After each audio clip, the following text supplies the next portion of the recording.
you what we do, inviting Professor Portnow as a main speaker. Thank you very much. And now we are perfectly on time and would like to invite first speakers of the first panel discussion. The theme of the panel discussion is what should we have known about Russia and Ukraine before the war, the limits of European intellectual and political discourse. And I would like to invite the moderator of this discussion, Volker Weichsel, and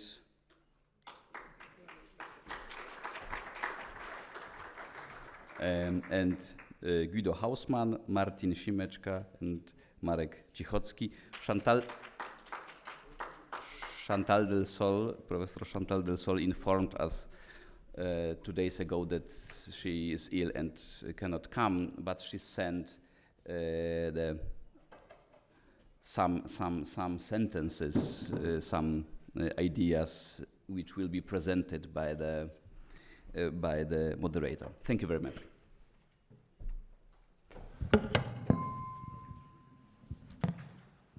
Ladies and gentlemen, there are two dangers to truth and an open historical academic debate. The first danger we already heard about. It's about denying there is any truth at all. But the other danger is to call perspectives from the very first moment a lie. So we heard very much about lies already in the here we will try to draw a line between what can be a perspective on history, as we should look on Ukrainian history through the lens of colonialism or imperialism, which is a perspective, and a statement which is an open lie, as we did not invade Crimea in 2014.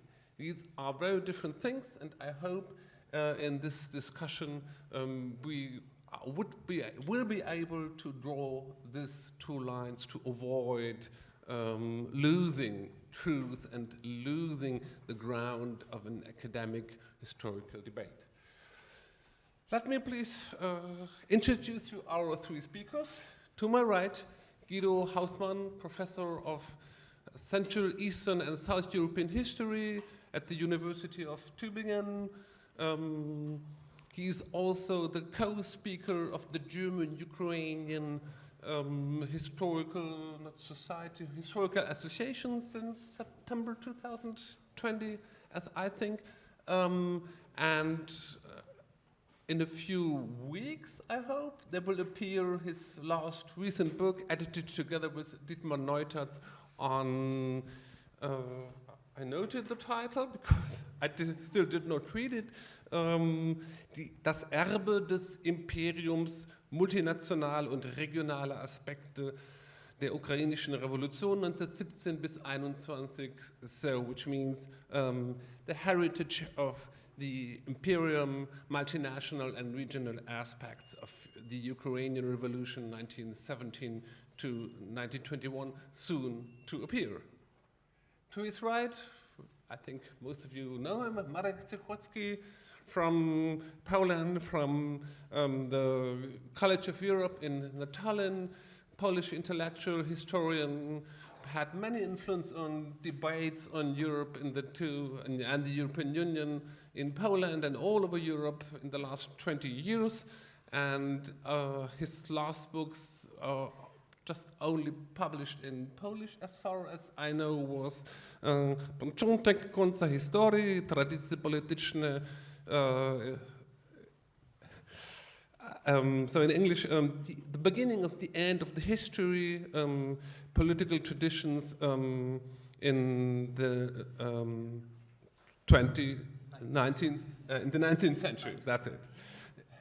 And last but not least, Marek, who came to us from Bratislava. In the program, he's introduced as a representative of journal Respect. As far as I know, you have been with Respect 15 years ago. Now you are a freelance journalist, a writer, intellectual, very prominent in Slovakia. You have been with the European network of cultural journals, Eurozine, and you are writing most of all for Denník and a Slovak daily, as far as I understand it. Welcome, Marek, and my name is Volker Weichsel. I am editor of the journal, Berlin-based journal Osteuropa, a monthly articles on politics, society, economics, and culture from Central and Eastern Europe to the former Soviet space since 1924, with a short interruption in the 1930s and 1940s. So the topic of our discussion is the limitations of the European intellectual and political discourse. What should we have known about Russia and Ukraine before the war? I would like to add, and what did we know? Not only what should we have known, but what did we know? And as we already heard, one aspect of the debate is also what did we, or what did those who wanted to know, academics, journalists, know? What did even politicians know, but didn't want to draw the consequences, or even didn't know which consequences are to be drawn before the war? We start with very short opening statements by everybody, 5 minutes maximum, and then we start a common discussion. Guido Hausmann. Thank you very much, and thank you very much to the organizers of this conference for inviting me to this event. So if we start with the question of the limitations of the European intellectual and political discourse, and so asking myself also, what should we have known about Russia and Ukraine before the war? I just want to highlight a few points on the history of Russia. And of course, we have known much more about the history of Russia than about the history of Ukraine in Germany before the war. And most of the chairs in Eastern European history, Russian history, were devoted to the history of Russia and the Soviet Union. And no chair was devoted to the history of Ukraine. So my first point is then there was, of course, a lot of wishful thinking and streamlining the current situation of Russia and also its history. And in particular in the last, I would say, 30 years since the collapse of the Soviet Union, since the 1991, I remember the 1990s, we did a lot of research on the emerging civil society in Russia, and not only in the early 1990s, but also in late imperial Russia. So it seems, so we have explored, we have discovered this emerging civil society, but it seems nowadays that there was a lot of wishful thinking linked to this, of course. Also, we have discovered, we were interested in European values in Russia in the 1990s. We have certainly overemphasized these kind of developments which did occur, but which remained marginal as we see it today. So this is one point, wishful thinking, not only by politicians, but also by historians of Russia. A second point is the imperial traditions of Russian history. And one might add colonial with a question mark, at least for me. Obviously, these imperial traditions have survived the end of the Soviet Union, and they are powerful resurfacing in the past 20 years. They are aiming at limiting the sovereignty of its neighbors, in particular of Ukraine. It is obvious now that Europe is not living in a post-imperial world. Spheres of interest and influences and interests exist until nowadays. So powerful an interest by Russia in these spheres of interest in Eastern Europe, at least. And a third point with relation to Russia is that war is an option. Very general point, but I think this is important. We were believing in an international legal order, and now we see that war is an option in the post-Soviet sphere for Russia. We have believed more in Russia's society, and now we see that Russia's society, at least as how we have perceived Russia's society, has been marginalized by Russia's political elite. So these are 3 points with relation to Russia. And with relation to Ukraine, I would say that Ukraine has a history at all, should we have known, and we did not know it. And that its history not just started with the Soviet Union, so with 1922, being a republic of the Soviet Union. So has a history means then, to me, has a history from Middle Ages or from early modern times on. A second point which I would like to highlight is the importance of the state and state building in Ukrainian political thinking. We probably were not aware of this. So Ukraine was aiming at state building in the entirely 20th century, 1917-18, 1939, 1941, and state building was a crucial element of Ukrainian political history and national thinking. We probably did not take that in consideration. Should speak on this. State is kind of seen since in 19th century also as a cultural achievement. So we were not aware of this. A third point here is the convergence of anti-imperial nationalism and pluralism, which actually takes place in Ukraine, and both factors are important, and I think this should be highlighted. And 2 more points I would like to add here. We were not aware in Germany that Ukraine has a shared history with Poland, Lithuania, with Central Europe at all.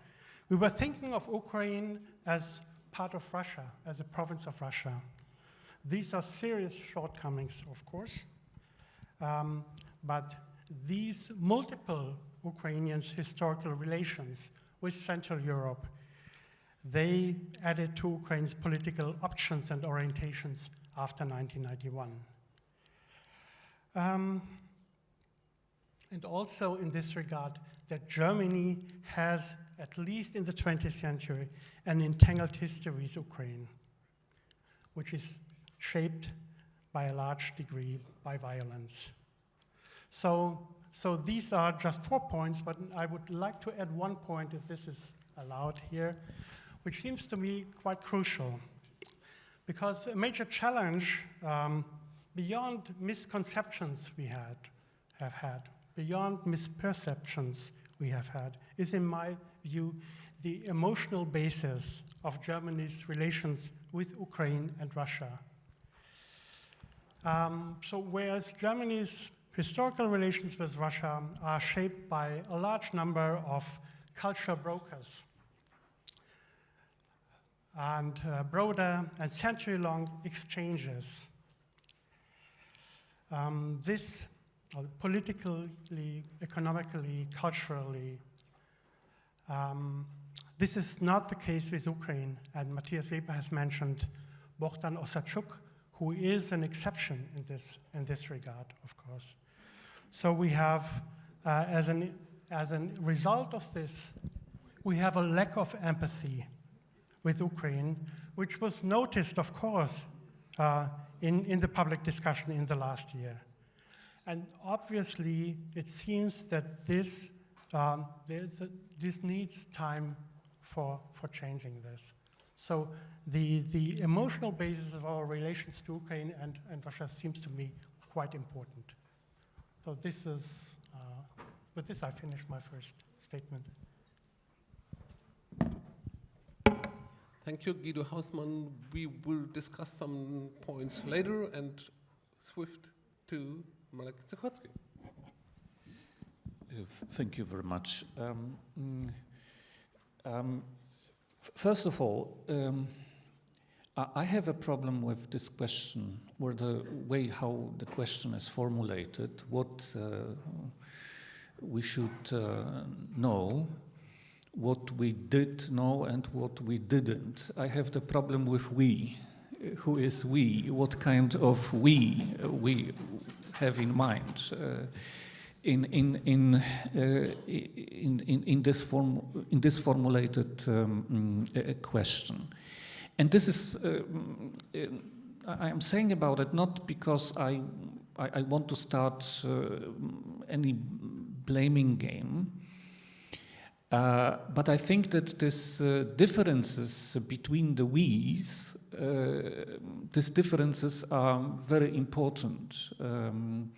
They are very important to start the huge task, which was already mentioned by Andriy Portnov,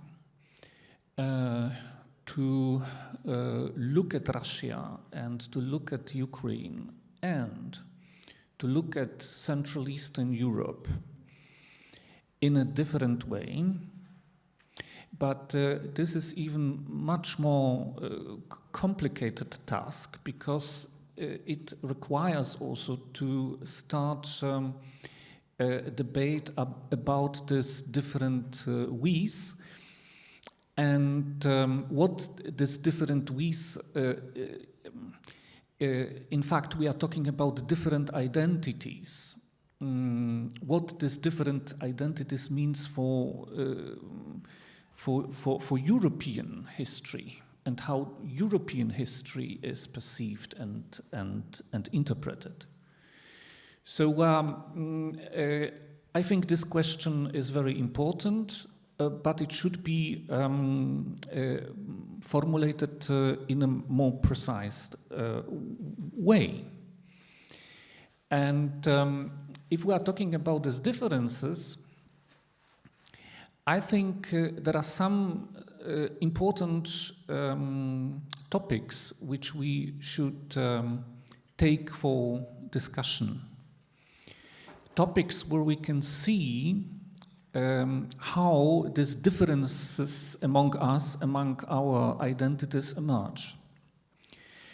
I think the first, of course, the starting point should be this war, this cruel war waged by Russia and conducted by Putin, because, of course, this war requires from us the reaction and push us in this direction that we have to redefine, rethink our previous approaches to Russia and, of course, our previous approaches to Ukraine as nation, as state. But then, if I look for other topics which shows the differences between these different kinds of we, I would also take for the discussion the question of the legacy of the Cold War and the end of the Cold War, because I think a part of the problem in this approach to Russia and to the whole region of the Eastern and Central Europe is the fact that the meaning, the sense of the end of the Cold War was interpreted completely differently. For example, in Germany, and for example, in Central Europe, and differently in so-called post-Soviet space. By the way, we should also start to discuss this term in light of the current events. And of course, it was completely different interpreted by Russians. And the results of these different interpretations we can see now. But this is not the end of the agenda of topics we have to take for the discussion, because, of course, Putin misusing the term anti-Nazism and misusing the term denazification, he communicates something important to us, and he wants to achieve something important for him. Because, of course, the attitude to Nazism and anti-Nazism is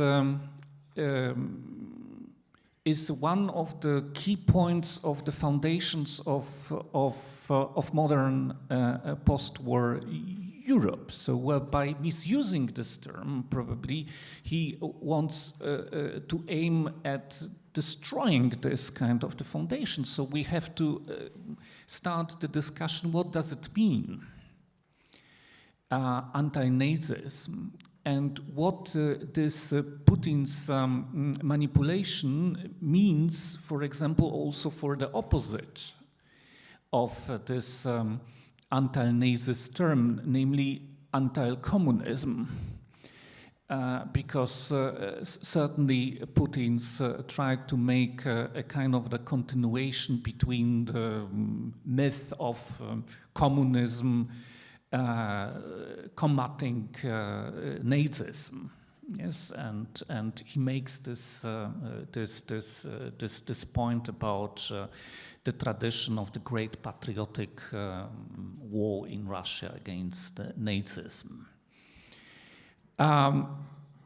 Then we have to extend, however, this agenda, because the problems we have to discuss, and which are certainly responsible also for the European approach to Russia and the European approach to the Central Eastern Europe, is the problem of how the Versailles Wilsonian concept of Central Eastern Europe was invented, and how this tradition of Versailles Europe was interpreted. And finally, because you have mentioned my book about the 19th century, I think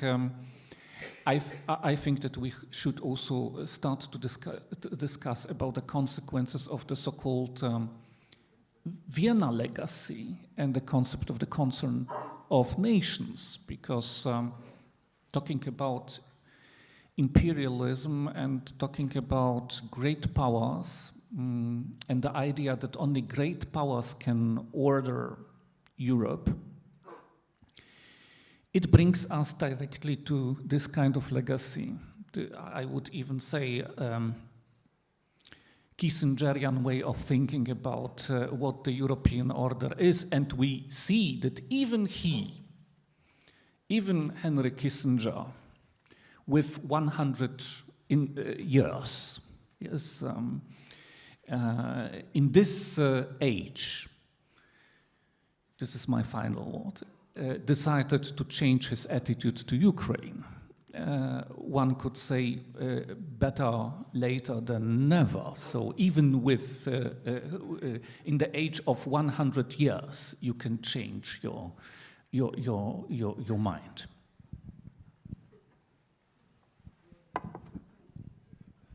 Thank you. There are two ways to deal with the question of the we's. The first could be that we really ask what in Poland or Slovakia you should have known about Russia and Ukraine, should have known, but I think the basic understanding of this question was what should we in Germany or Western Europe, and as you all see, a fourth participant of this panel should have been Chantal Del Sol from Paris. She could not came because she fell ill. So the we here is what we in Germany and Western Europe should have known, and you have, as I understand, the organizers are invited as experts on this and not as part of this we. But now we listen to Marek Šimečka with his introductory statement. Thank you. I think that I loved Mr. Portnov's speech, which was addressed actually to Germans, but I would say, well, you don't feel so guilty because Central Europeans didn't know about Ukraine as well. Maybe except Poles, because Poles have the long history with Ukraine. But Czechs and Slovaks, I will speak for both nations because I'm by origin both, didn't know very much about Ukraine before actually 2014 after annexation of Crimea. And it was big, even although actually the part of Ukraine, especially about, I mean, the western part of Ukraine belonged to Czechoslovakia in a period between two wars. But Czechs and Slovaks forgot it completely. I mean, Stalin took it, and then Czechs and Slovaks forgot that it was sometimes the part of their country. The thing is, I think that there are two reasons for that. One is because Ukrainians started to be independent in '91, and Czechs and Slovaks were in that time obsessed by their own split to be independent, both states, and there were Balkan wars and so on, so they didn't even recognize. I think that Czechs and Slovaks basically had been thinking about Ukraine, okay, I think similar to Germans, it's actually Russia, only in the other state. It's like they are Russians, but not, they have their own states, but that basically they are. That was very simple, and I think knowledge of Ukraine, if there was any. I think it has completely changed, of course, year ago, but in 2014 already started something to recognizing that Ukraine is something different than Russia. I think that when Mr. Rogulski said to the Germans or to West Europe, why didn't we listen to probably Central Europeans? Well, actually, it reminded me, I remember it wasn't so much about Ukraine, but it was more about Russia, because if we did know something about, was Russia, maybe not Ukraine, but Russia we did know. And as you may remember, in 2009, there were a famous open letter to Barack Obama, American president, signed by Václav Havel, Lech Walesa, the other former presidents and intellectuals from Central Europe, warning Barack Obama that he didn't recognize Russian threat because his thoughts and ideas were already different, and he looked to the other corners of the world. And I remember that when it was published, then in West Europe, the comments for that letters were, oh, okay, these old dissidents are out of date. They don't anymore, they live in the past. They don't understand. So there was a warning, which was very precise. If you read it today, it's clear. I mean, 15 years after we know, or you know. The fact is that in that letter, Ukraine is not mentioned. It's more about Russia as a general threat to Europe. So now we have it. Now we are here, and I think what happened in the countries like Slovakia and Czech Republic is that, and I'm shocked as a bilingual, both Czech and Slovak, thinking that both nations are quite, I mean, they lived together, they were quite similar, but they are so different in the attitude to Ukraine and the war. 1/3 of Slovaks prefer or still sympathize with Mr. Putin, and 45% of Slovaks wish Russia would win. In Czech Republic, it's only 4%. So a huge difference between two nations, and you have to ask why.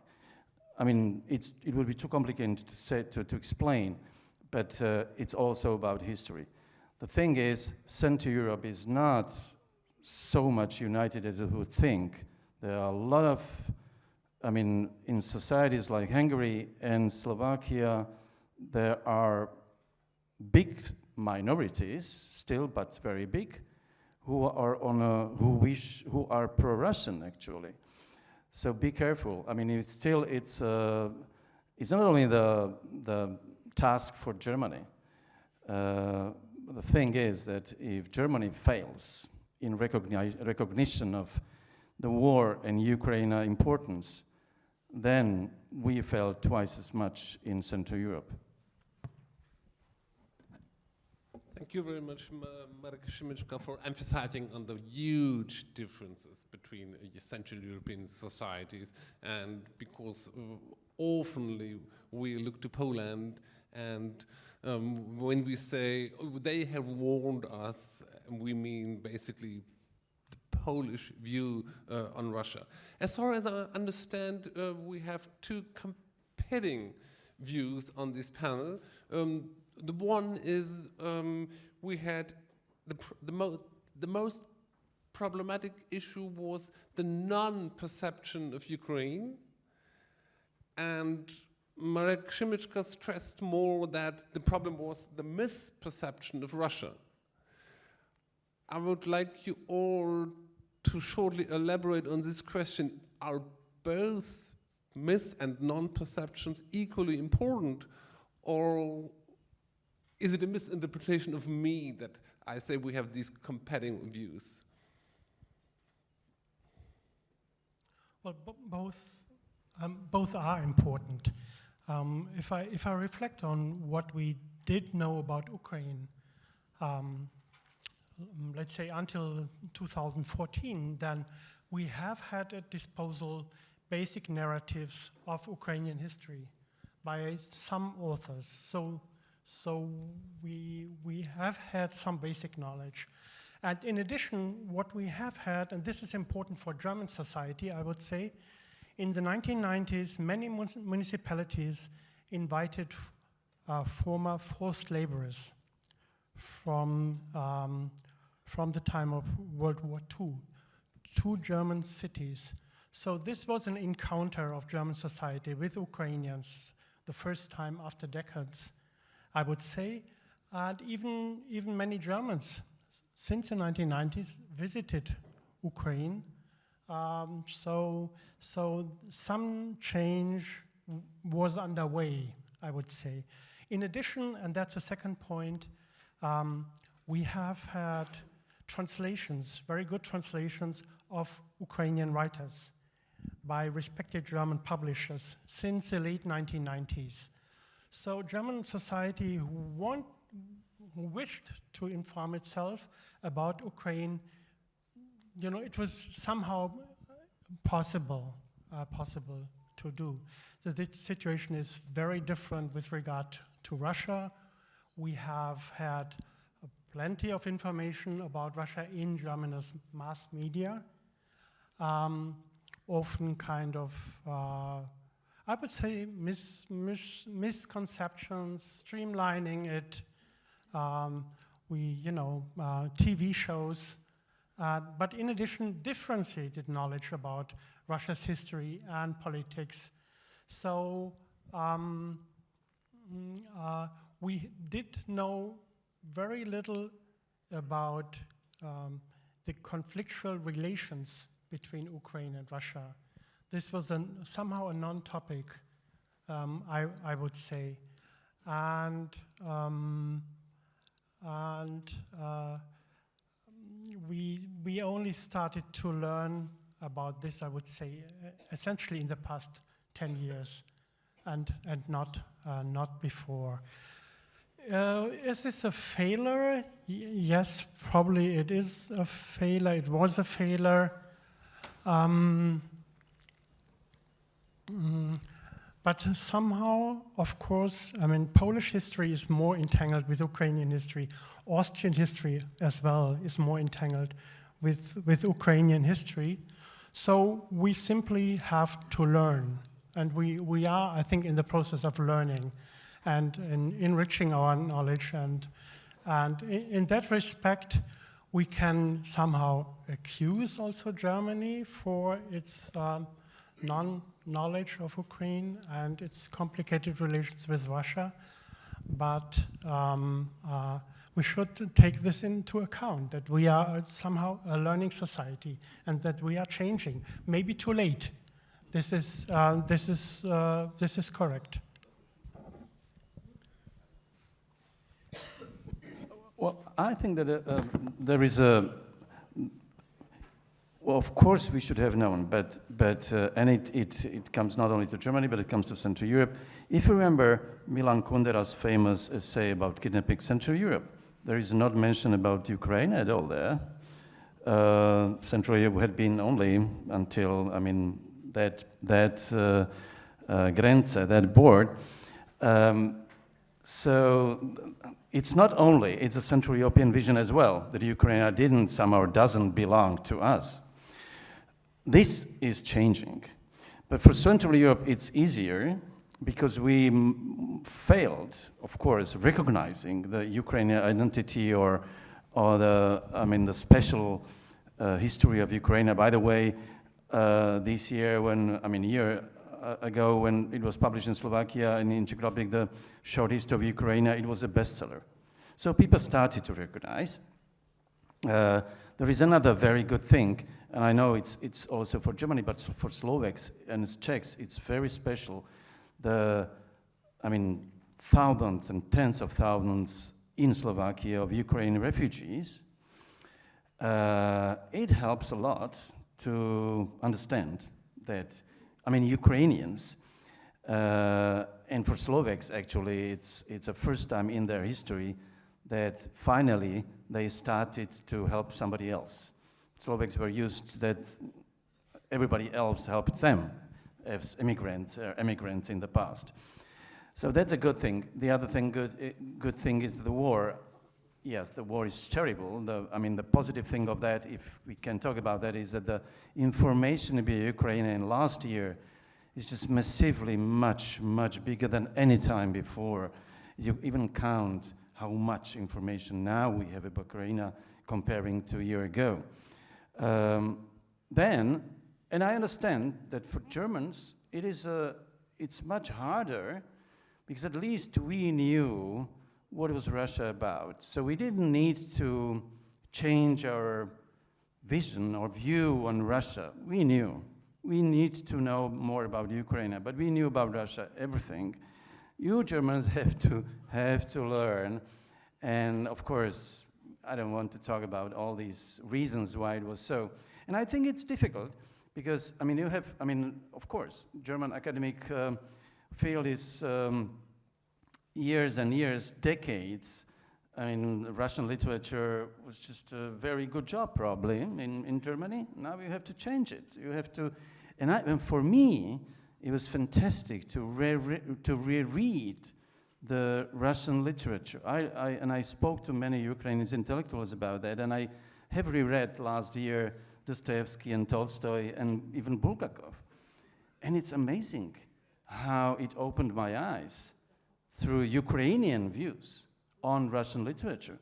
And that is a fascinating challenge we have in front of us, all of us, not only Germans, all of us.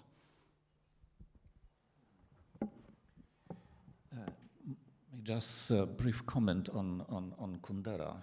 You mentioned, of course, he didn't mention Ukraine because he was concentrated on Habsburg monarchy and small nations. So as the opposite to Soviet Union. Yes. And by the way, for many Poles, this essay was always very strange. This was the way to think about Central Europe, maybe close to some our friends from Krakow, but not if you look from the Polish perspective, without this context of Habsburg monarchy, then this essay was absolutely not understandable for many people in Poland, because of course our context is not the Habsburg monarchy as the opposite of the Soviet Union, but this is rather the context of the Polish Commonwealth, of the First Rzeczpospolita, in opposition to Soviet Union, of course, not historically, but when it comes to political ideas and culture. But coming back to your question about this misinterpretation of Russia and non-interpretation of Ukraine. Non-interpretation of Ukraine, this was exactly what was already mentioned at the very beginning of our conference. This is the lack of actorness of nations of our region in the Western perspective, and this is a very interesting question. Why? Where it's come from? This kind of approach. That these are the nations without actorness. They are ethnies, but not demos in that sense.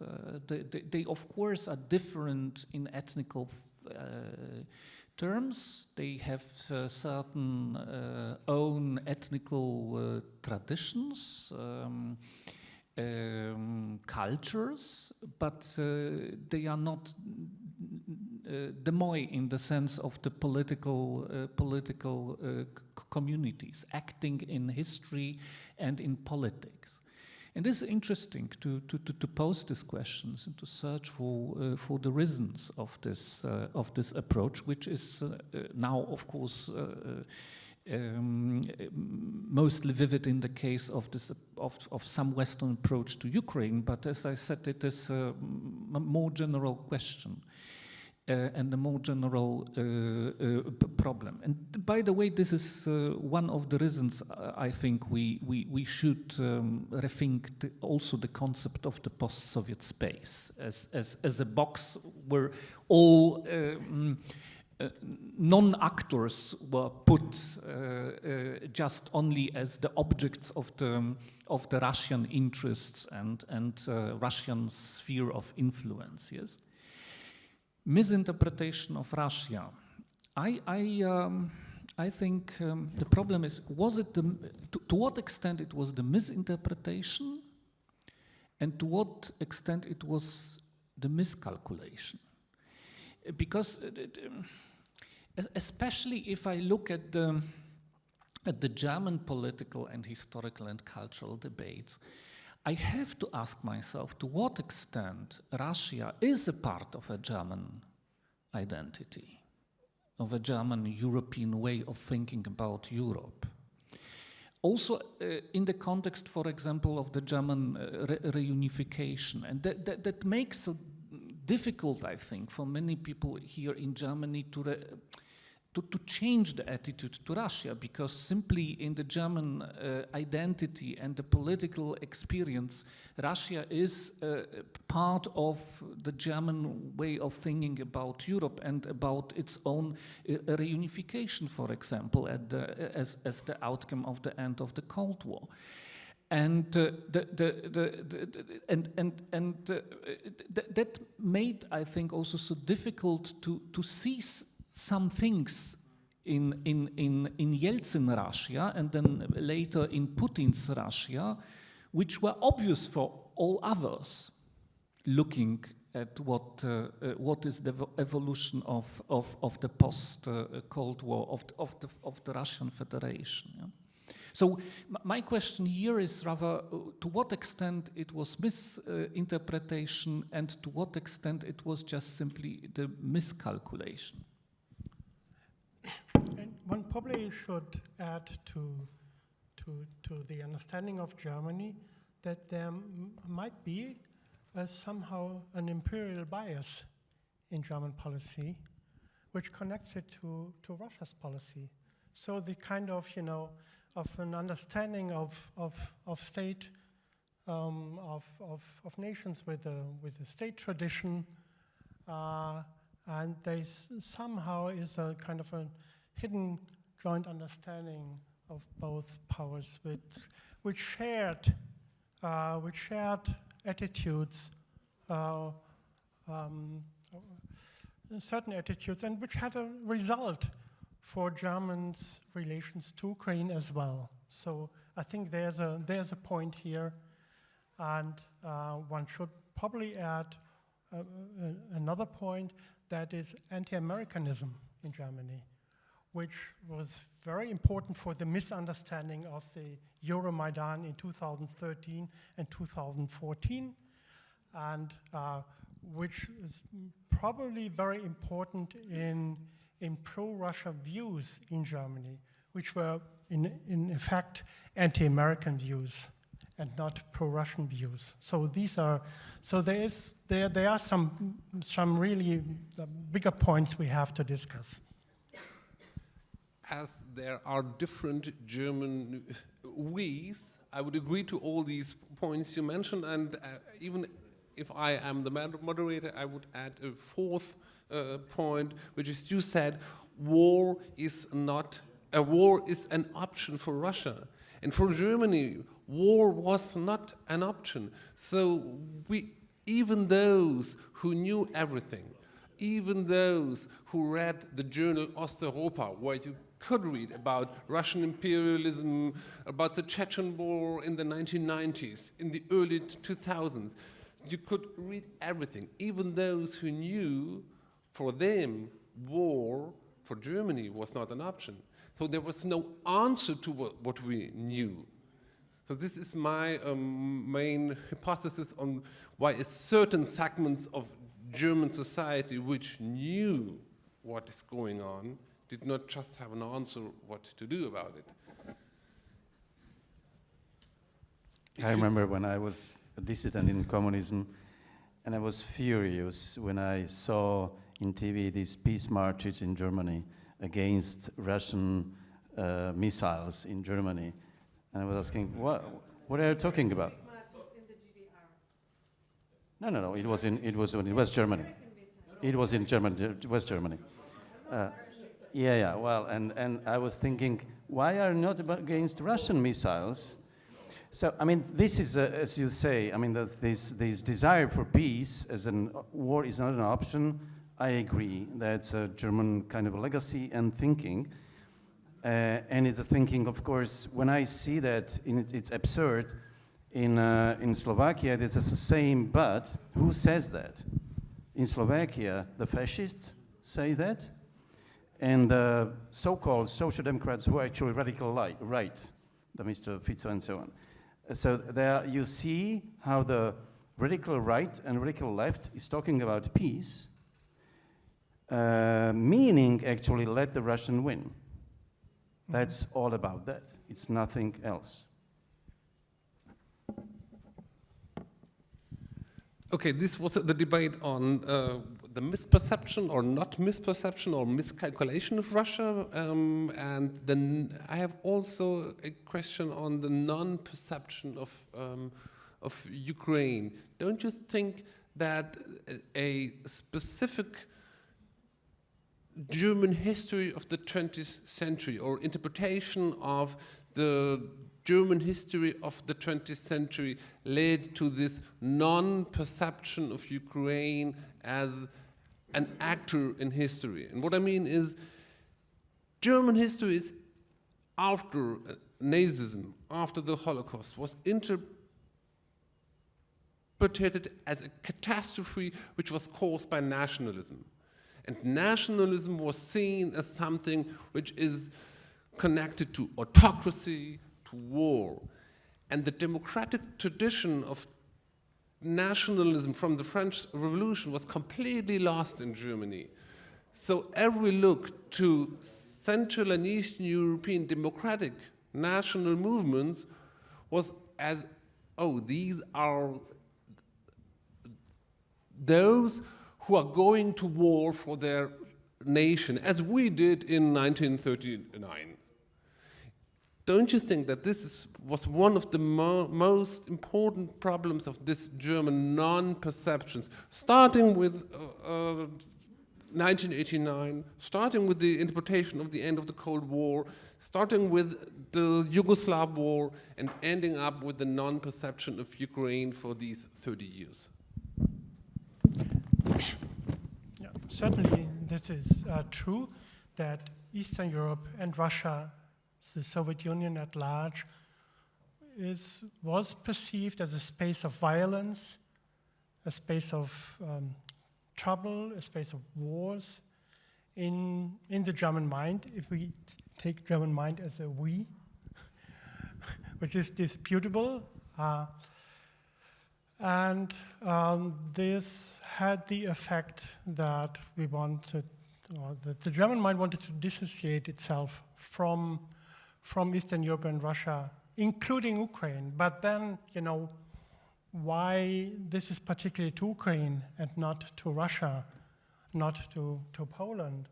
So this is a bigger question. So Germany's relations with Ukraine are pretty much, probably in the German mind, limited to some extent to World War II. Already World War I, the conquest and the violent regime of Germany in Ukraine in 1918 is not taken into consideration. That's not in our mind, I would say.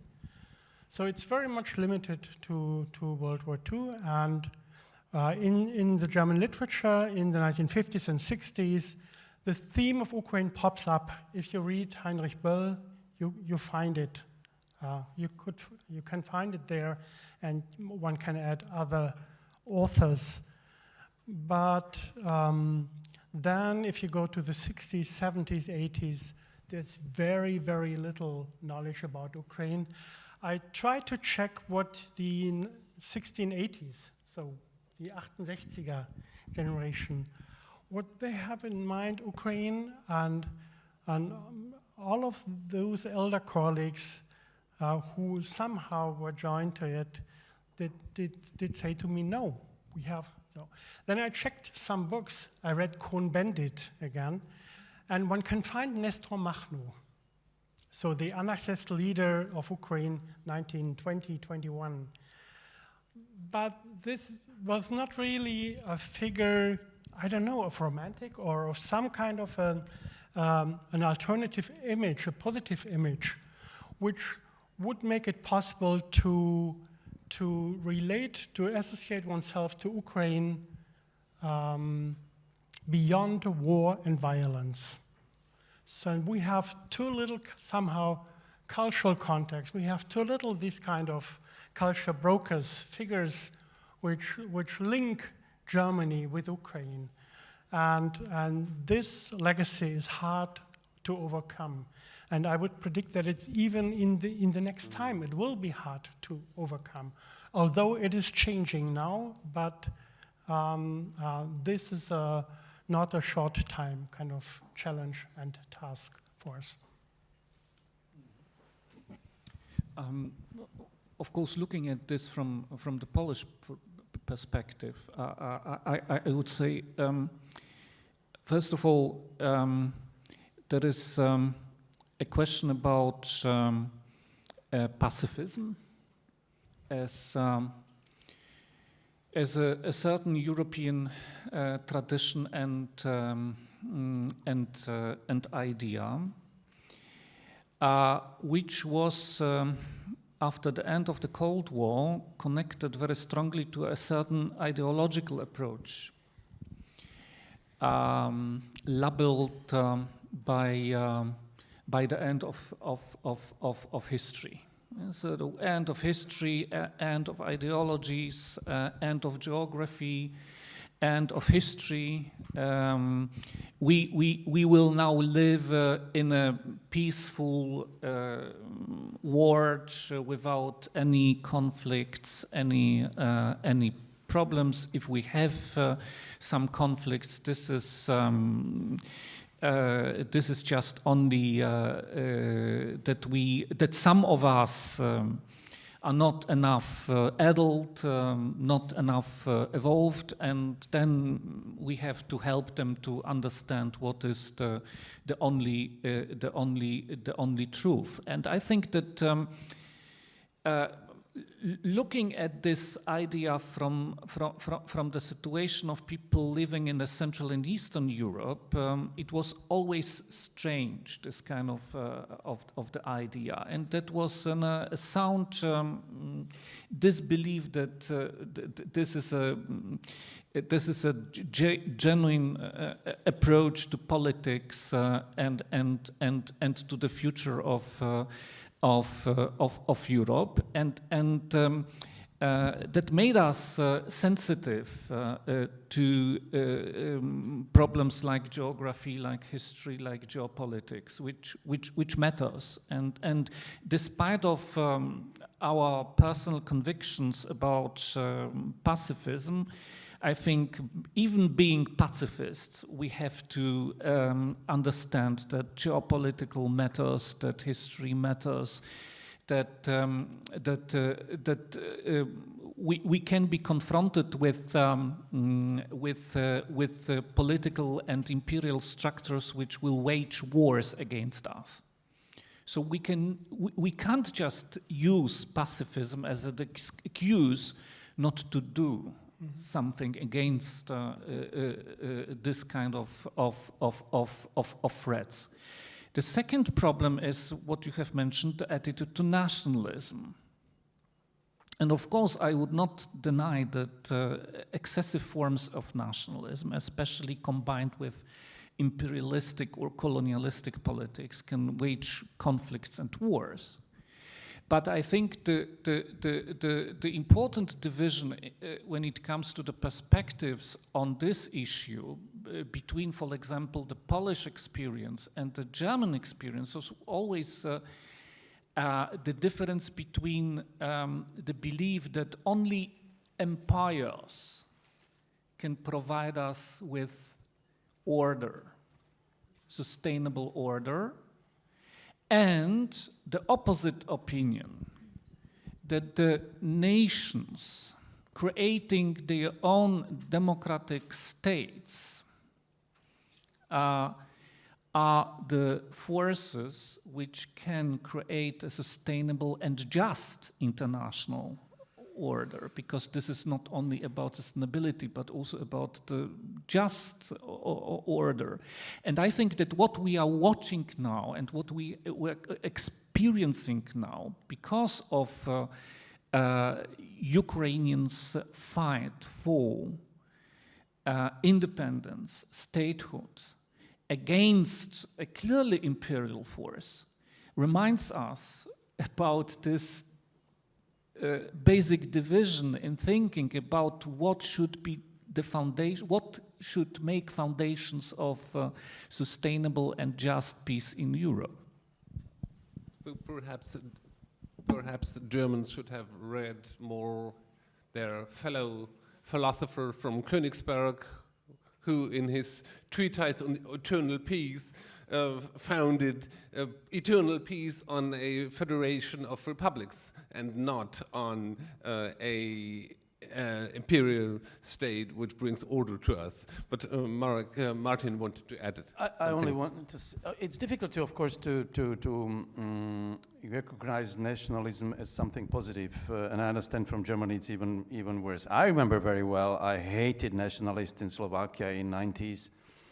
And by definition, we had been thinking that nationalism is anti-democratic. That's kind of a definition in as such. But we have to think about there were various types. We can call it patriotism, but Baltic republics, I mean, their nationalism was democratic. In Ukrainian nationalism is democratic. So we have to maybe recognize it's maybe patriotism, but I think it's more, it's not as easy to recognize this, and nationalism for me is kind of a biggest dangers in my own country. And I remember it very well in the 90s when the Czechoslovakia actually collapsed because of the nationalism. And Slovakia was then actually in 90s almost an authoritarian regime led by nationalists. But I think that what we are, and I think Mr. Cichocki is right that this is what we are witnessing now. What we see is that Ukrainian fight for freedom and democracy, we have to say, in the same way, is based on, well, let's say, national idea. And we see, and it's such a big lecture for all of us, that we have to recognize, we have to, well, first of all, admire that, and also to see how strong can be, how passionate can be the idea of nationhood. And I think for all of us in Europe, it's reminding us that still we are living in a peace and we think it's over. It's not. That's why I think all these tasks for all of us is to listen to Ukrainians now, I mean, thousands more times than we had been before. All what they say is a lecture for us. Is kind of is something we have to learn. And I think now, I mean, it's time to listen to them finally. And I wish we do it, I mean, for us, not only for them. I wonder if there will be a possibility for participants to ask questions. This is a question to the organizers. So I hope there will be, you prepare, and I have a last question from my side to the audience before it's your turn. I doubt we should connect nationalism and the question if it's a peaceful, democratic nationalism to a certain nation, but we should look at the concrete situation. I think Marek Cichocki will agree that in certain historical times, especially towards Poles, Ukrainian nationalism was not peaceful and democratic. So it depends on the concrete situation, doesn't it? Perhaps you just elaborate on it shortly. No. It's hard to elaborate on that, but in the study of nationalism, we know that it has a destructive side and a constructive side. So, in the 19th century, nation building nationalism was a force against the estate order. I mean, so for equality, on the basis of the nation. So it was, if you like the term, it was a progressive force to some extent, and obviously it has a destructive side as well. So it's hard to really come to a simple kind of assessment of nationalism. And I fully agree that it depends on the situation, and then we have to take that into account. Which brings me to the very last. I only want to, and it's my personal experience. I mean, it's how one's mind can change. I'm talking by myself. I mean, my translator to Ukrainian. I met her 2 years ago. There was not a war, well, it was in Donbass, but not in invasion. And I was so shocked by her nationalistic view on literature. She hated Russian literature, saying it's imperial, it's oppressive against Ukrainian nation. She was right, by the way, but I just didn't understand. I was a little bit thinking, okay, I mean, it's too much. I mean, how can you blame literature and so on? It's not fair. Well, 2 years later, she was right. And that's what I mean, that what I had been thinking that time, this is a nationalism which I don't like. I have to think now, she was right. I mean, whether I like it or not, she was just right. So as far as I understand, you go to this microphone, or is it? There will be a mic. So please, short questions, no comments, or short comments, basically questions to the audience. But I want to introduce yourself. Eva Christop was a former member of the European Parliament for the Greens, and I was member what I didn't like, but it was a sort of duty for the USSR delegation. But being member of the USSR delegation, I did not travel only to Moscow in December '91, but I traveled before to Ukraine with a delegation of the Greens because of Chernobyl in April '91. So I gave a speech on Maidan in 26th of April '91, and when the coal miners in strike were so loud and didn't want us to do our ecological rally, I started to say very clear, we all are against the disinformation from Moscow, and then the coal miners were quiet and listened, as one example. I wanted to add, Volker, I can't put it as a question, that within the German we, I think, with for all countries within the last 30 or 40, 50 years, we need more differentiation.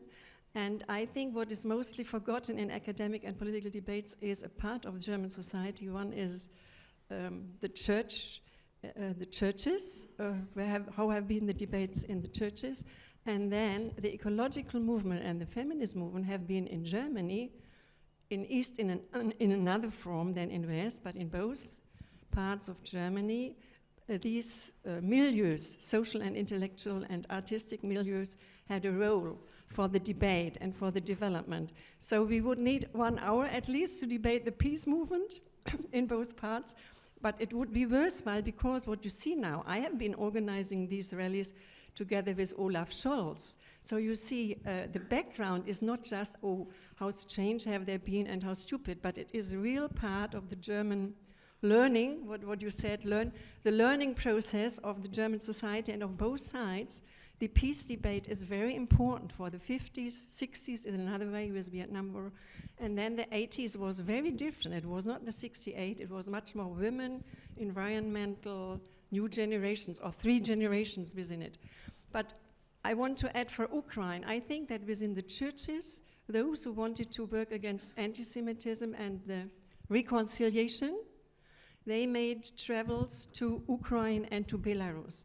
So Belarus as a state and Ukraine as a state were existing in parts of the churches, and since Chernobyl, both states were really existing with a special interest for the anti-nuclear energy scene.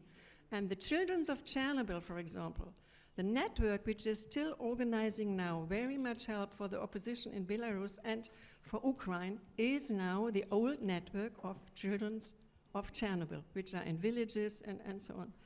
And for the question of nationalism, as a member of European Parliament, I can really recommend it as a school for seeing the limitations of intellectual and political discourse, and the reality of the differences. So if you are not just doing your career and not just doing your political business for your party and so on, and for the media of your country, but if you see it as a communication area, as a possible cooperation area, you see so much limits and differences, how history is seen, how the other nations are seen. And so I was a minority in the European Parliament to be for the independence of the Baltic states. I was criticized by Claudia Roth and the rest of the Greens that I would be nationalist and chauvinist because I was working for the independence of the Baltic states. But this learning process related to the Baltic states and the learning process related to Sarajevo, for example, has been happening only in parts of Europe. And now we have to do that learning process or shock in a much bigger framework. Yes. Thank you, Eva Christop. Would anybody of you like either to comment or to elaborate on the same topic for Slovakia or Poland? If not, I proceed to further questions. So you... Well, I don't want to be, because this is much more about Germany actually and Germans' minds than about Slovak minds and some small states like Slovakia. It doesn't matter so much, but I see the process of what scares me, and what scares me about Germany, because it scares me in Slovakia, it's how manipulative is the talk of peace. In our country, abused by the opposition and the fascists and so on, and actually in Germany as well. I hope I'm not talking about majority, but yes, it's difficult to talk about war as something that we have to win, but it's a war, because it's so easier to talk about peace, but it's completely manipulative and wrong. And by the way, in Czech Republic, there were presidential elections just a week ago. It was fascinating how different it was in Slovak Republic, because both candidates in the second round were talking about, one candidate, Mr. Babiš, a populist, was talking about the peace. He wants the peace and he will organize a peace. And General Pavel, who was former NATO general and so on, was talking about peace is illusion.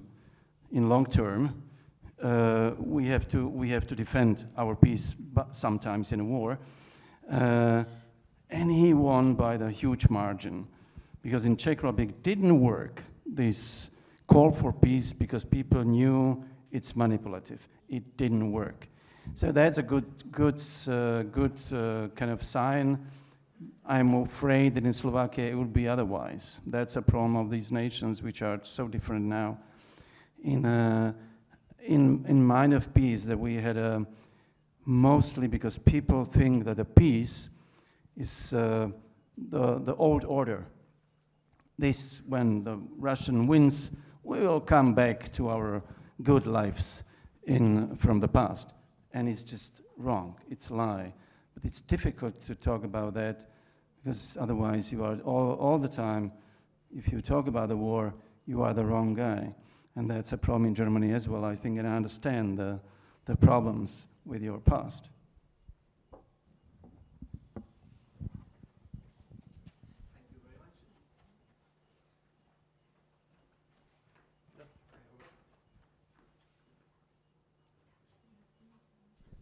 Thank you. My name is Albert Nicola, and I come from Albania. I had a very short question for Professor Šimečka. Yeah, do I pronounce it correctly? I wanted to ask just a very short question about what you mentioned before, the Poles in Slovakia, because you mentioned that the difference between those who sympathize for Russia is quite huge, and there's a minority of people who sympathize for Ukraine. Do you think, or do you have any evidence that among those who sympathize for Russia has a kind of nostalgia for the Soviet times, or is it a question of Russia today? Thank you. Well, both. But the truth is that it's not like that. It's just about, it's a 40%, let's say 40% are pro-Russians. The rest, the 40% are pro-Ukrainians. The rest is just somewhere in the middle. But yes, the part of that is a legacy of communism, where part of Slovak society still have this communist nostalgia, because the truth is that in communist times, their lives had been better than in the past. The thing is, we didn't talk about the conspiracy webs and theories and all of which are massive in Slovakia. And the opposition, which is, we have parliamentary elections in September this year. And the problem is that actually Ukrainian war will be probably decisive in the results. That they will be the most hot topic in the elections. And the opposition, which is now combined with fascists and radical whatever, who are pro-Russians, can win the elections because of the talking about peace, actually, yeah. As I don't see further questions at the moment, I have a further question. Thank you. My name is Raphael Krüger, and I will be moderator of the last panel of this conference. And I would like to ask a question to Andrei Portnov. Yeah, look, you had this wonderful cartoon, and with a bear and the Uncle Sam and the girl in the middle. Mm-hmm. And the funny thing is, what struck you most is the girl in the middle not saying anything, being torn apart between the two. But didn't it strike you that there's an Uncle Sam, imperialist, Russian beer, imperialist, doing whatever they wish, let's say fighting a proxy war? I would say this cartoon is blatantly disinformation, blatant disinformation, and this in a school book, which is, I mean, rather interesting. So the education of kids means there are two imperialists with a little girl that is helpless, but two imperialists. There's no Russian war, and this, I would say, is a lot of part Germany, and a lot of part thinking of Germans. If you ask them, they say, well, yeah, Russia, this is not so nice, but think of the US doing in Iraq and Vietnam, and then you go off. And this is something, to my mind, absolutely, well, following to the textbook and the cookbook of Russian disinformation.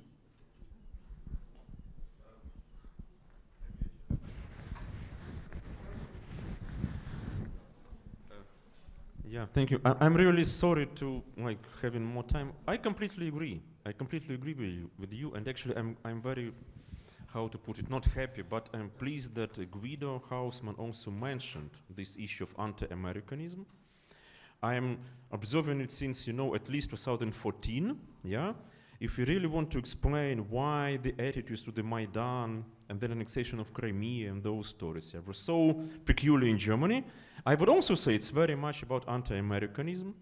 And I admire the book, I'll use this occasion to recommend it, by Dan Diener, a very good historian, which is called German Anti-Americanism, where actually he explains that these things even goes deeper in history, because we could find the examples of it already in the 19th century. And that's exactly, of course. And again, dear colleagues, believe me, I was, maybe not shocked, but deeply surprised to see such a cartoon in a school textbook. Because again, if you use it for, analysis of whatever, visualizing conflicts, we could use any picture. But to show it as the starting point for the kids, keeping in mind there was no Ukraine before. That was also rightly mentioned, that you have no Ukraine at all, and then you have this cartoon. As I said, I think we should start doing something about it. So thank you for your comment about it.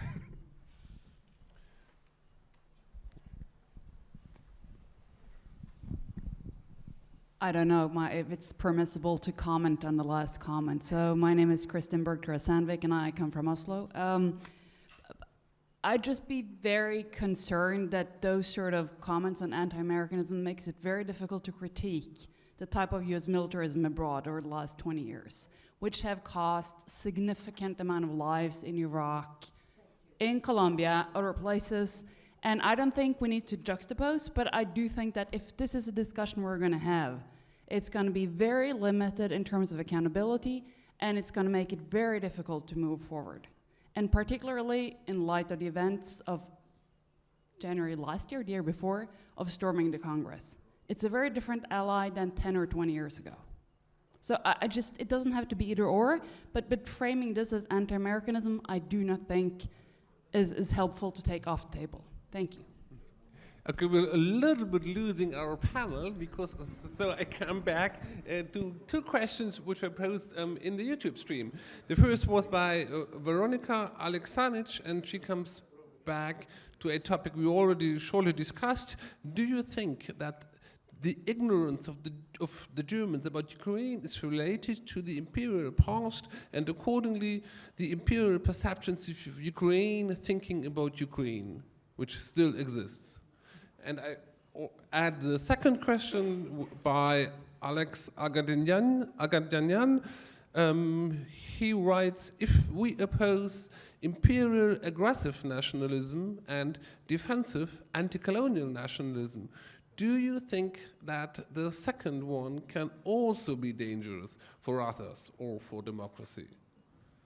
So it's up to you to pick up one of those two topics and shortly comment for those two. So I understood that the first question is about anti-Semitism? No. It's imperialism. No. Can you repeat the first question? I didn't get it. The ignorance of the Germans, is it related to Germany's imperial past?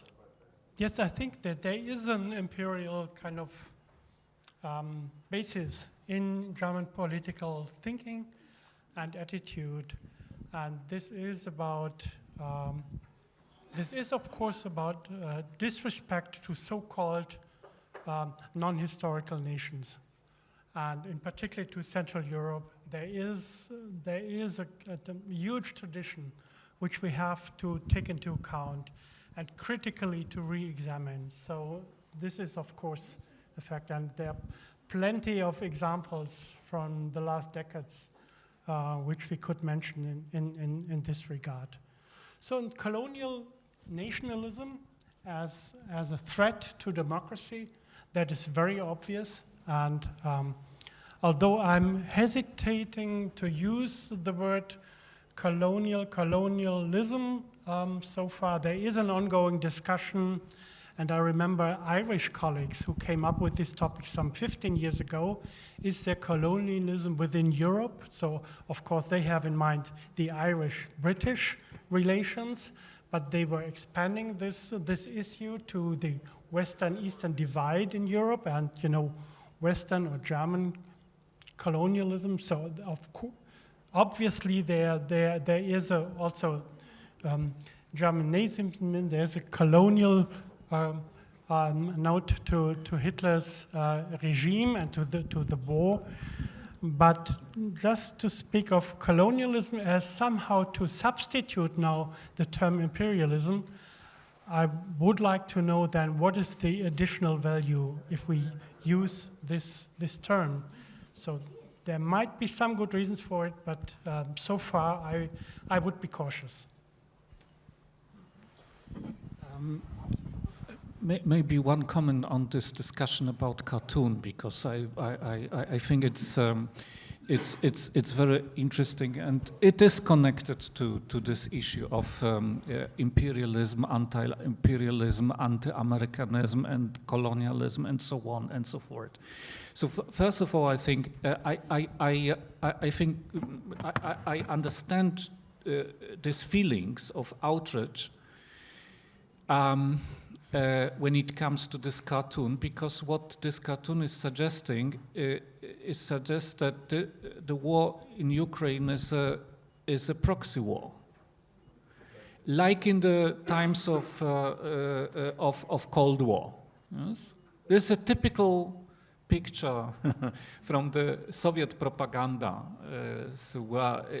to explain the situation. And obviously, from the perspective of Ukrainians who decided to fight against aggression and for own independence, statehood, nationhood, this is exactly about this activeness. This is our decision. We decided not to surrender because we want to live as Ukrainians in our own Ukrainian state. And this is completely against this logic of proxy war and two empires creating the war in Ukraine according to their own interests. Yes. Because this destroys completely any importance and meaning of this decision of Ukrainians, this effort made of Ukrainians, and I think I completely understand this outrage and this feeling of outrage. And now coming to anti-Americanism. Well, I think this is, I think not about, I don't want to start the discussion about the American imperialism, because I am completely aware that this discussion is different in Europe, in Africa, in South America, in Asia. It is clear. But I think what we have to take into the consideration, that especially if we try to, that this kind of the argument is used, for example, by Putin, because he knows very well that the West is in trouble because the West don't want to be the West, because the West is has bad feelings about own past, and this shows especially the discussion about the colonialism.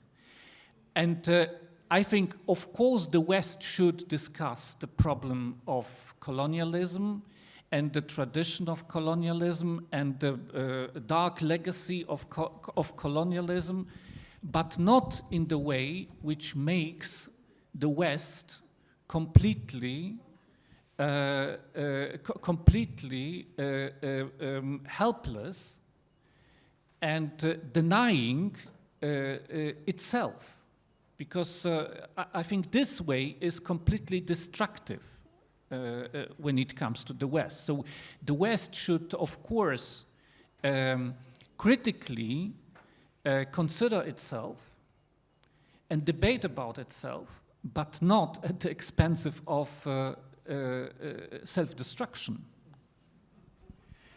Yeah, I completely agree, and I think anti-Americanism is one of the biggest dangers we are now, facing in this war of ideas in Europe.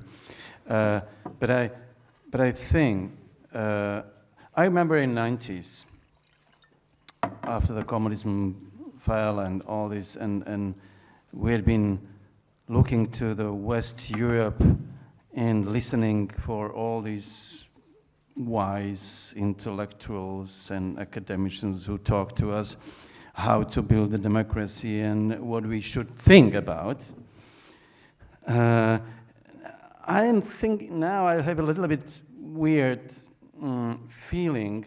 We are talking about anti-Americans and this cartoon, but we should ask Ukrainians how they do feel about that. Mr. Portnoy said it, but we should ask them, are they anti-Americans like many of us here are? Why not? Because they feel American helped them. Is it a colonial or imperial war? We should ask Ukrainians. They should know better than we.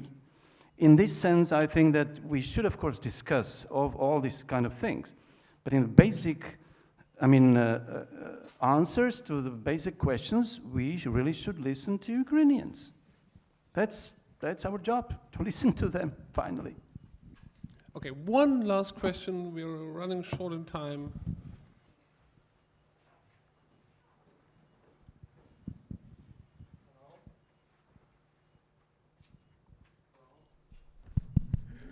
Hello, Edgar Sengi. I think I'm one of you, or even the only member of Baltic states here. I wanted to ask probably one general question related to the topic which is presented, but I will give it, before that I will give three very short statements or examples for illustration. The question is probably not what should we know about Russia. With that we do assume that we do not know something. But in your opinion, why the knowledge of Russia have disappeared in the Western Europe, in the sense that I'm working myself with, let's say, rather old historiographical materials. And I have found that there used to be general knowledge of Russia within Soviet studies in the Cold War period. Okay, it was the understanding of Moscow, it was understanding of Soviet Union, but nevertheless it was much wider than it is right now.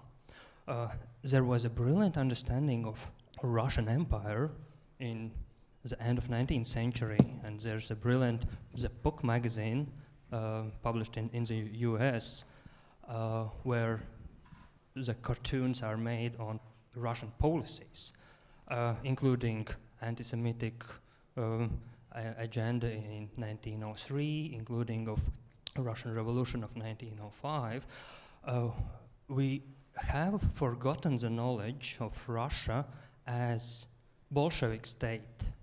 We are using the communism as a trend. And if we are looking on the Western policy towards Bolshevik Russia, it was adopted in the League of Nations only in 1934, when the knowledge or perception of Nazism overshadowed the first knowledge of Bolshevism, which was very present in Germany in 1919, which was very present in Poland in 1920, 1919. So the question is, how do you think, when or why we have lost this knowledge, which we are seeking to find on Ukrainian battleground? Thank you. Is it really a loss of, Guido Hausmann, you have the last word, is it really a loss of knowledge, or is it about perception? Well, it is, this kind of interpretation was substituted or by new research and new interpretations, and probably this took place in the 1960s, I would say, of course, with the change of the Soviet Union and of international relations, and of course also with the change in German politics. So I would say in the 1960s, 70s, we can notice a change, in particular in Germany, and at the same time, of course, we have the start of this German-Russian economic cooperation. And so the end of this kind of cooperation we see nowadays, at the beginning, is in the 1960s. So and that's exactly the decade, I think, where we have this change of perception or policies. This would bring us back to a question which was risen by Marek Cichocki, which we will not discuss here, but perhaps in the short break of 30 minutes, the interpretation of the end of the Cold War. Which role did this play for Central and Eastern European, Polish, Slovak, German perception of what's going on in Russia? And as we all know, even in Russia, there was no single interpretation or one interpretation that was there in 91, 99, 2005, but it changed. Russian perception of the end and the reasons for the end of the Cold War and so on changed over time. Thank you very much, Martin Šimečka, Marek Cichocki, Guido Hausmann. Short break, 30 minutes, and then the next panel.